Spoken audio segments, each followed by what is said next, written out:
হামের উপসর্গে গত 24 ঘন্টায় ময়মনসিংহ ও সিলেটে প্রাণ গেছে আরও 2 জনের।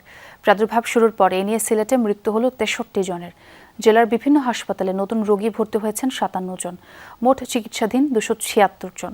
ময়মনসিংহ মেডিকেলে 24 ঘন্টায় রোগী ভর্তি হয়েছেন 25 জন, চিকিৎসা শেষে বাড়ি ফিরেছে 36 জন।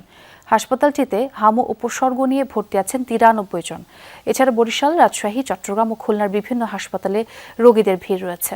কোথাও কোথাও আইসোলেশন ওয়ার্ডে শয্যা সংকটে ভোগান্তি পোহাতে হচ্ছে রোগী ও স্বজনদের।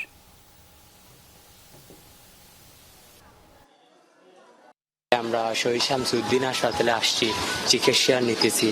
আলহামদুলিল্লাহ মোটামুটি এখন একটু সুস্থর দিকে আছে। আমার টিকা দিছি বলতে আমার স্কুল স্মরণ নাই, স্কুলও টিকা দিছে, স্কুলে কি টিকা দিছে তা আমি জানি।